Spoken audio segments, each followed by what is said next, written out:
बिस्मिल्लाहिर्रहमानिर्रहीम। अस्सलाम वालेकुम। मां आहियां इंसाफ़ अली मेमन। मुंहिंजे पंहिंजे चैनल सम्झो सम्झायो सां गॾु हिते आऊं इहो ॿुधाइणु ज़रूरी सम्झां थो त मूं इहो महसूसु कयो आहे त कंप्यूटर टेक्नोलॉजी जे बारे में ट्यूटोरियल सिंधी में तमामु घटि आहिनि। इन सोच खे मद्देनज़र रखी मूं सिंधी में ट्यूटोरियल ठाहिण जी कोशिशि कई आहे ऐं आईंदा बि कंदो रहंदुसि। ही मुंहिंजो पहिरियों ट्यूटोरियल आहे। उमेद आहे त तव्हांखे पसंदि ईंदो। ऐं ट्यूटोरियल शुरू करण खां पहिरीं तव्हांखे हिकिड़ी ॻाल्हि आउं अर्ज़ु कंदो हलां त इहो मुंहिंजो चैनल आहे सम्झो सम्झायो सिंधी चैनल आहे।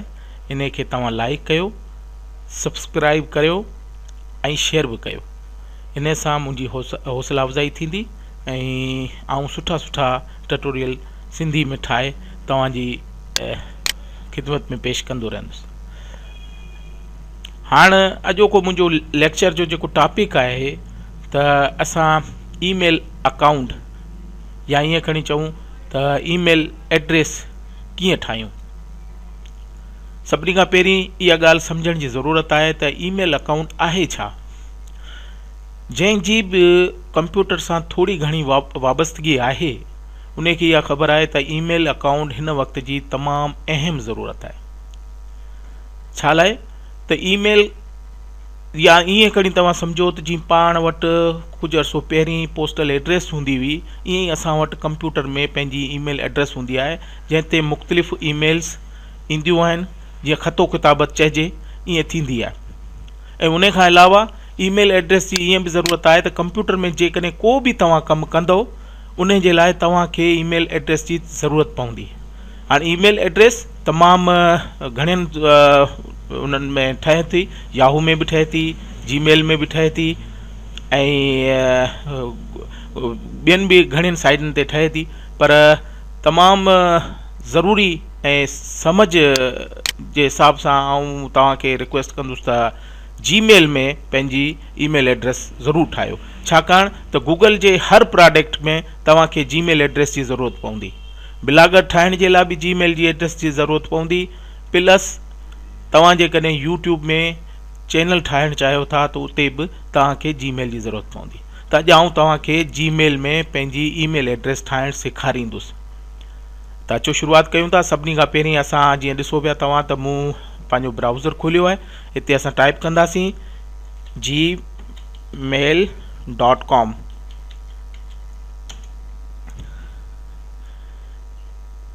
gmail.com टाइप कंदासीं। मुंहिंजो नेट थोरो स्लो आहे।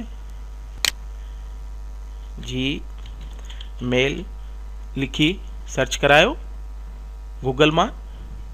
जीअं सर्च कराईंदो त हिते क्रिएट ए जीमेल एड्रेस जो पहिरियों अचे पियो, इन खे क्लिक कयो। जीअं क्लिक कंदो त हिकिड़ो फार्म खुली वेंदो। इहो फार्म फिल करिणो पवंदो। फार्म फिल करण सां ई तव्हांजो अकाउंट खुलंदो ऐं तव्हां साइन इन थी सघंदा। त अचो त फार्म जी शुरूआत कयूं था। हिते पंहिंजो नालो ॾियो। मां पंहिंजो नालो थो ॾियां।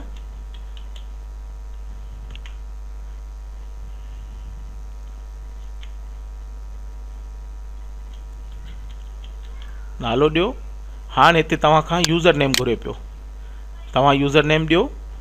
यूज़र नेम जे लाइ आउं इहो ज़रूरु तव्हांखे सजेस्ट कंदुसि त यूज़र नेम अहिड़ो ॾियो जेको आसानी सां तव्हां ॿिए खे ॿुधाए बि सघो ऐं तव्हांखे बि यादि रहे।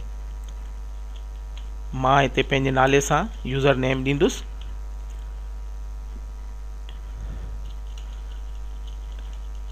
इहो ज़रूरी आहे त तव्हां इन में जेकॾहिं चाहियो त कैपिटल लेटर्स में बि पंहिंजो एड्रेस ॾेई सघो था, यूज़र नेम ॾेई सघो था।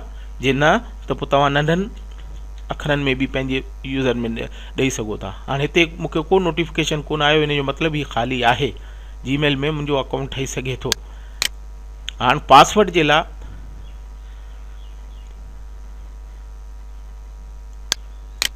हाणे मैसेज अची वियो त इहा अॻे ठहियल आहे। हाणे हिन खे नंबरिंग में पाण 1 2 3 ॾींदासीं। हाणे मैसेज कोन पियो अचे त इन जो मतिलबु यूज़र नेम कोन्हे ठहियल। हाणे को बि पासवर्ड ॾियो। पासवर्ड जे लाइ आउं तव्हांखे सजेस्ट कंदुसि त पासवर्ड अहिड़ो ॾियो जेको तव्हांखे यादि बि रहे ऐं प्लस में एॾो मुश्किल हुजे जो ॿियो को उन खे खोले न सघे। पासवर्ड सां मुराद ईअं आहे जीअं तव्हां चाबी कंहिं ताले जी हूंदी आहे, इहा तव्हांजी चाबी आहे। त अचो त पाण पासवर्ड ॾियूं था, ऐं पंहिंजो पासवर्ड ॾियां थो।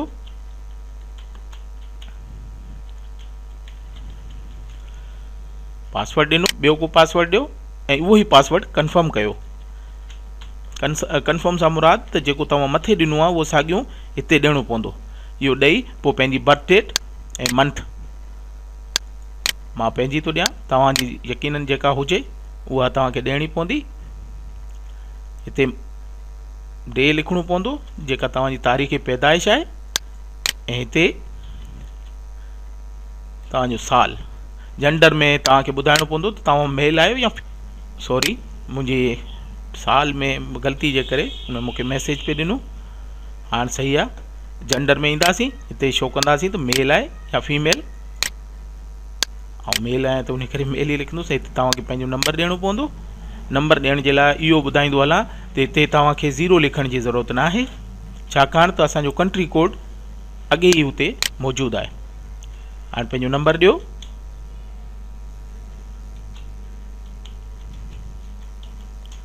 नंबर ॾेई उन खां पोइ ईमेल एड्रेस ॾियो। ईमेल एड्रेस उहा पियो घुरे जेकॾहिं तव्हांजी पहिरीं ठहियलु आहे त ठीकु आहे, न त कंहिं दोस्त यार जी ईमेल एड्रेस ॾींदव। मुंहिंजी ठहियलु आहे, तव्हां उहो ई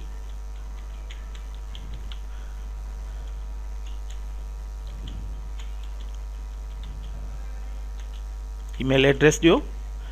ईमेल एड्रेस ऐं उन खां पोइ ई पाकिस्तान हिते ऑलरेडी मौजूदु आहे, पर जे न हुजे त तव्हांखे हिते पंहिंजे कंट्री खोले हितां ई सिलेक्ट करे पोइ ॾियणो आहे। हाणे ही नेक्स्ट स्टेप जी तरफ़ चए पियो।